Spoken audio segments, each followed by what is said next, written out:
Olá pessoal, sejam muito bem-vindos ao segundo episódio do Fora do Meio, esse podcast que se propõe a justamente dar um pouco da visão de quem está do lado de cá, da comunidade LGBT, para você que está aí fora do meio, fora desse contexto.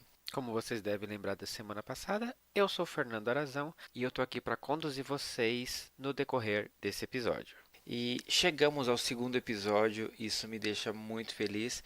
E lógico, como não poderia deixar de ser, a gente melhorou algumas coisinhas, né? Demos uma cara mais de podcast a esse que é o segundo episódio, então eu tô realmente muito ansioso.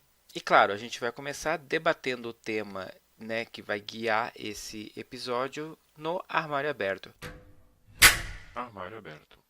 Então, galera, eu acabei de assistir o Boy Erased, filme que seria lançado no Brasil esse mês, porém a produtora, né, deu um comunicado à Universal Pictures, que seria a distribuidora do filme, cancelou, dizendo que é por conta que o lucro que eles esperam não vale a pena com os gastos do lançamento. E o autor do livro que deu origem ao filme, Gerhard Conley, ele escreveu no Twitter e depois apagou o post dizendo que houve uma censura por parte do governo brasileiro.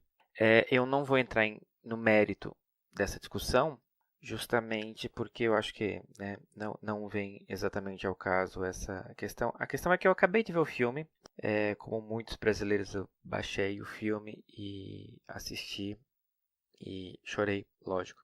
Eu sou manteiga derretida para filme. Ele faz um paralelo muito grande para mim com Orações para Bob, outro filme que eu também chorei litros, e justamente por causa dessa mistura de religião com a tentativa de curar gays. Eu falei no episódio passado que eu tenho uma história com a igreja dos 7 aos 14 anos, então foram 7 anos da minha vida que eu tentei das formas que eu pude me consertar, me libertar desse pecado, vamos colocar assim, dessa coisa que Deus não aprova e que provavelmente estava errada por obra de um demônio, etc. E os dois filmes, entre tantos outros, né, que falam sobre essa questão, mas os dois filmes mexeram muito comigo porque é engraçado, porque todas as histórias relacionadas a isso, o protagonista sofre. Ele sempre é levado de alguma forma. É engraçado, porque se você for olhar a essência de nós, a gente tá tudo bem com pensar sou gay. Mas assim, é tanta construção social em cima de que isso é errado, de que de alguma forma tem alguma coisa errada com você e você precisa desesperadamente consertar isso, que você se lança em umas coisas muito absurdas. No caso do Jared, que é o personagem do Boy Erased, ele vai para uma clínica que faz terapia de reorientação sexual e lá ele é confrontado com família, ele é praticamente colocado contra coisas familiares, ele tem que fazer um inventário de pessoas da família que podem ter causado esse efeito nele. E eu acho engraçado esse paralelo com a minha vida, porque, de certa forma, quando você conta para alguém que você é gay, automaticamente as pessoas entendem que você tem uma lacuna, que tem uma falta ali dentro de você de alguma coisa masculina, alguma coisa paterna. Então, os indícios que as pessoas observam é o que? Você estar sempre com meninas. Porque você é muito apegado com a sua mãe. E é até engraçado que nesses filmes a figura do pai geralmente é uma figura distante, né? Os personagens não têm realmente essa aproximação com os homens da casa. E eu entendo isso porque eu acho que a construção da sociedade como ela se dá, machista, eu acho que quando... Porque, como eu falei no episódio passado, a gente, criança, não entende o que está acontecendo. Você só está ali, você está sendo quem você é. Então você acaba tendo uns trejeitos e fazendo uma coisa ou outra que para você passa despercebido, porque você não está pensando naquilo como uma coisa homossexual. Eu lembro que teve uma foto que eu tirei com a mão na cintura, numas pedras, que na casa de uma tia-avó minha, passava um rio enorme e tinha umas pedras. E eu tinha comprado uma câmera de filme e eu levei muito feliz lá e eu pedi para tirar uma foto minha e eu fiz uma pose, tipo, né? A coisa básica de tirar foto criança, sei lá, com 10 anos. Então eu botei a mão na cintura e ela ficou meio, sabe, uma mão mais baixa que a outra. Ficou feminina. Eu não vou dizer que não. Ficou feminina. Mas quando eu revelei aquela foto e eu mostrei, eu lembro claramente do meu pai dizendo, com isso aqui não dá para argumentar. Eu entendi o que ele quis dizer, lógico, mas é engraçado que eu só entendi o que aquela foto representava quando ele falou isso.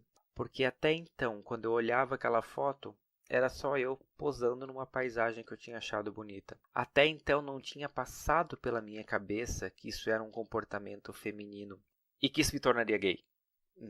Naquela foto, sabe? Ter esse comportamento. E assim, uma criança de 10 anos, o que eu sabia sobre ser gay? Nada. A não ser que, tipo, sei lá, gays gostam de meninos. Mas uma criança, sei lá, eu acho que eu não tinha nenhuma atração por rapazes nessa época. Talvez tivesse, não sei, não me recordo realmente. Mas enfim, a questão aqui, tipo, pra mim era só uma foto como crianças fazendo coisas, como eu falei no último programa, são só crianças fazendo coisas e a sociedade vai e joga uma carga de coisa em cima da gente e você não sabe lidar com aquilo. Eu fingi que eu não ouvi esse comentário do meu pai, lógico, apesar de ele ter feito na frente de várias pessoas, porque eu estava mostrando orgulhoso a foto e várias outras fotos que eu tinha feito, me sentindo muito fotógrafo. Então mostrei na frente de várias pessoas. Foi isso. Então acho que a figura masculina do pai sempre percebe que o filho, a quem ele espera, aquele comportamento macho, másculo, sabe? Não tá rolando e o pai acaba. Homem, né? Homem não sabe lidar com as situações, faz o quê? Se afasta. É uma coisa muito comum. Eu acho que a maioria dos pais faz isso. Você enxerga que a coisa não está saindo do jeito que você espera, você não sabe como lidar com aquilo, como resolver aquilo, e você se afasta disso. Ah, mãe, o filho é teu, resolve aí. E eu acho que a mãe da gente acaba abraçando a gente realmente, porque eu acho que pra mãe, eu não sou mãe, então eu posso estar falando besteira. Mães que possivelmente estejam ouvindo esse podcast, eu quero muito ouvir a opinião de vocês. E se algum de vocês quiser participar de um podcast também, por favor, me contate. Eu acho que a mãe tem essa ligação tão forte com a cria que é independente, sabe? Ela enxerga as coisas, mas ela enxerga com uma lente de amor tão forte que isso, tipo, sabe? Eu imagino que seja assim. E as mães dos filmes têm essa questão. Inclusive, a Nicole Kidman está maravilhosa no Boy Erased. Russell Crowe também está ótimo como pai. Eu enxerguei alguma... Acho que todo gay vai enxergar o seu pai um pouquinho lá no Russell Crowe, independente da onde ele esteja. Mas tem alguma coisinha ali que você olha e você pensa, putz, meu pai fez essa coisa, meu pai falou coisa parecida. Ou meu pai agiria assim, sabe? Esse tipo de situação.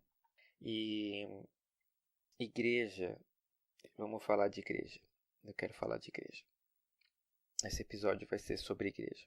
A igreja usa a Bíblia para condenar a gente.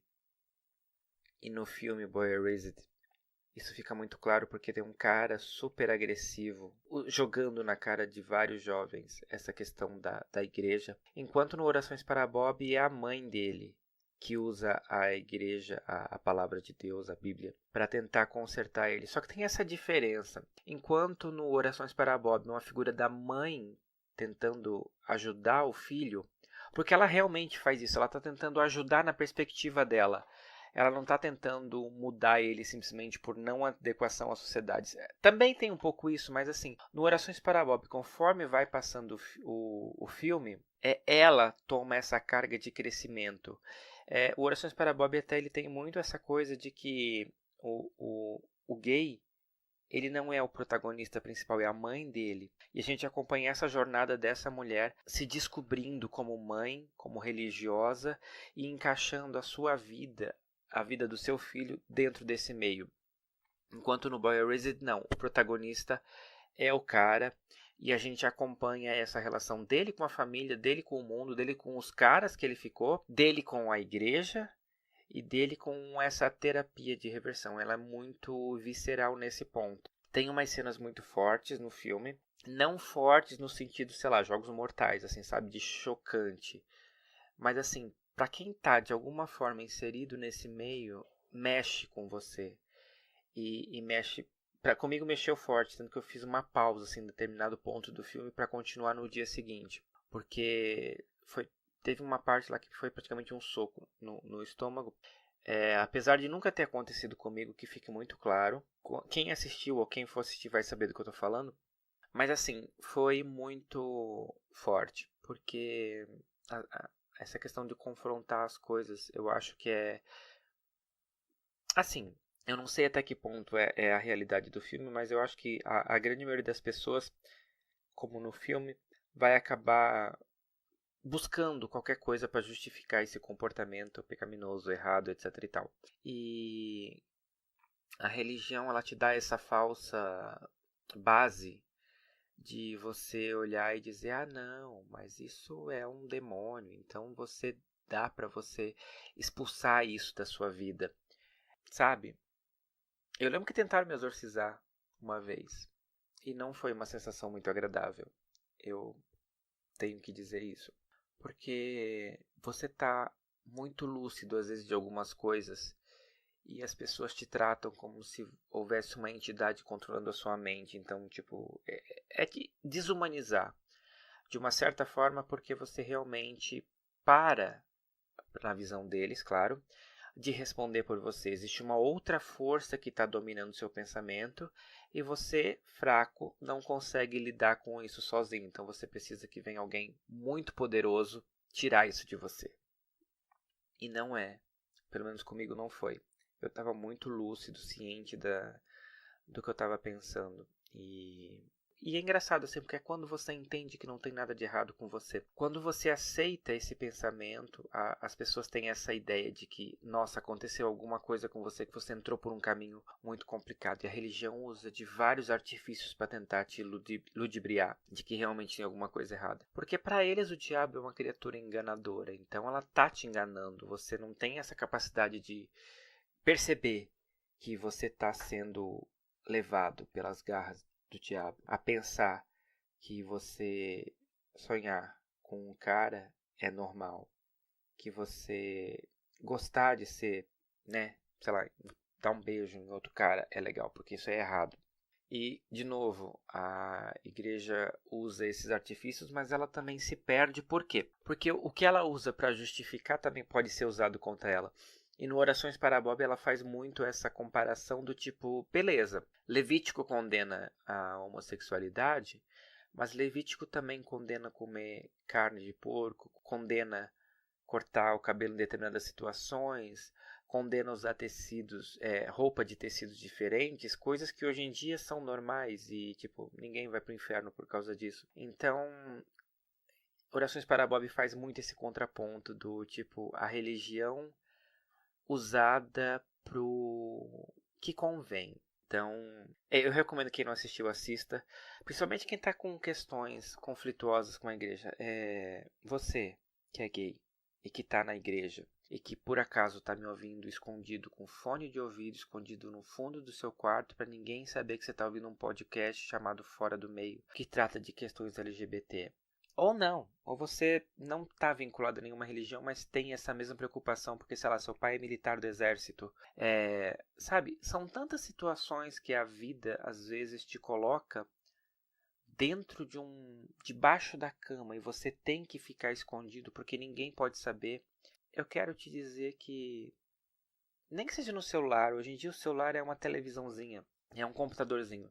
Então, eu te recomendo, baixa esses filmes e assiste e reflete sobre eles. Tem coisas que são muito recorrentes em ambos, questão de suicídio, por exemplo, e esse é um lugar tão perigoso, mas tão comum quando associado à religião, o que é louco, né? Porque você procura religião para tentar se curar por ser gay e as coisas vão por um caminho às vezes tão duro, tão pesado, tão dolorido, que as pessoas tiram a própria vida e cometem abre aspas, pecado, fecha aspas, tão grande quanto aquilo que elas estão tentando se livrar. E eu entendo esse pensamento porque justamente na psicologia explica isso, que suicídio é você querer fugir de uma coisa que você não consegue. Então você apela para essa saída. E eu já tentei essa saída. E eu vou contar essa história para vocês em uma outra oportunidade, porque eu acho que é uma história... Foi um momento que mudou minha vida. Então eu acho que ela vale um episódio exclusivamente para falar sobre ela. Mas eu quero que você saiba que se por algum motivo esse pensamento passa pela sua cabeça, passou pela minha também. E eu tenho plena certeza que passa pela cabeça de tanta gente, de tantos gays, provavelmente muitos deles jovens, adolescentes, que estão se olhando no espelho e pensando, meu Deus, eu sou gay, e agora? O que vai ser da minha vida? Por mais que isso seja um conflito tão interno, tão dentro da gente, que por mais que as pessoas às vezes de fora falem coisas e elas não conseguem alcançar, eu quero que você saiba que eu estive nesse lugar que você pode estar e eu voltei de lá. Eu levantei e disse não. E eu tô aqui hoje, falando pra você que vai ficar tudo bem. E eu confesso que quando eu estava nesse lugar, eu achei de verdade que nunca, nunca, nunca mesmo ia ficar tudo bem. Porque a igreja me dizia que não ia ficar tudo bem. Porque se eu não mudasse isso em mim, eu ia arder no inferno. E inclusive, segundo um livro que eu li uma vez, havia uma área do inferno reservada para pessoas gays. Gays em geral, lésbicas, trans, etc. Então, pensa, eu tinha plena convicção que eu ia para o inferno. E por mais que eu tentasse mudar isso em mim, eu não conseguia. Era uma batalha que eu perdia dia após dia. Eu não houve um único dia, em todo o período que eu lutei contra isso, que eu pude dizer, essa batalha eu ganhei. Um dia. Não teve. Porque seria a mesma coisa, hoje eu entendo isso, mas assim, por mais que as pessoas falem que é mutável, seria a mesma coisa que eu dizer pra você, você consegue mudar a cor do seu cabelo. Aí você vai dizer pra mim, eu vou na farmácia e compro uma tintura. Você não vai mudar a cor do seu cabelo. Você pode disfarçar a cor do seu cabelo. Você pode colocar em cima de você uma tintura heterossexual. Você pode beijar a pessoa do sexo oposto, do gênero oposto. Você pode transar com pessoa do gênero oposto. Você pode ter filhos com pessoa do gênero oposto. Você pode ter uma família e você pode chegar até a velhice. Mas eu tenho plena certeza que lá, quando você estiver dando o último suspiro, você vai ainda pensar, eu não sou essa pessoa que eu vivi. Eu sou assim. E você vai morrer. E depois desse último suspiro, a sua vida provavelmente não foi uma vida feliz. Isso, gente, eu quero deixar muito claro que eu estou falando exclusivamente de homossexuais. Bissexuais é uma outra história, né? Você que é bi, você também está representado nesse programa, porém provavelmente as suas experiências vão ser um pouco diferentes, porque você vai se sentir atraído pelo gênero oposto de alguma forma. Então, não que a sua vida seja mais fácil, não falei isso, tá? Que fique muito claro, mas a experiência é diferente. E essa diferença, ela não é nem melhor nem pior. Mais uma vez eu vou dizer, ela é diferente. Então, a forma de lidar com bissexuais, esse pensamento, é outro. Eu não tenho compreensão de bissexualidade, porque eu não sou uma pessoa bi. Então, eu quero de verdade que pessoas bis compareçam nesse podcast, a gente possa conversar. Eu quero saber de vocês, eu quero entender o mundo de vocês, como eu quero entender de lésbicas também, porque não faz parte do meu meio. Eu sou o que eu sinto. E é sobre isso que eu posso falar. Então, voltando a mais, assim, uma coisa comum é a sociedade vai tentar te mudar. Se você é bi, ela vai dizer que, tipo, você só tá confuso, né? Você tá sentindo uma coisa que não é pra sentir, mas, foca no outro lado, que é o lado certo da coisa. E tem muita gente que acaba fazendo isso. Tanto que eu acho que a maioria dos gays bem-sucedidos na reversão sexual é justamente porque elas são bis. Eu duvido que elas deixem de sentir atração pelos mesmo gênero. Mas eu acho que ela lida melhor com isso porque ela consegue disfarçar isso. Talvez até para ela mesma. Porque é muito mais fácil. Se ela se sente. Se eu sou um homem bi e eu me sinto atraído por uma mulher e eu caso com essa mulher, eu tenho filhos com essa mulher, eu tô satisfeito de uma certa forma. O problema se dá quando eu me privo de coisas que eu quero, que eu sinto, em nome disso, exclusivamente para uma adequação ao que a sociedade espera de mim. Eu acho que ninguém tem o direito de obrigar você a fazer coisas que você não quer, independente do que sejam, muito menos religião.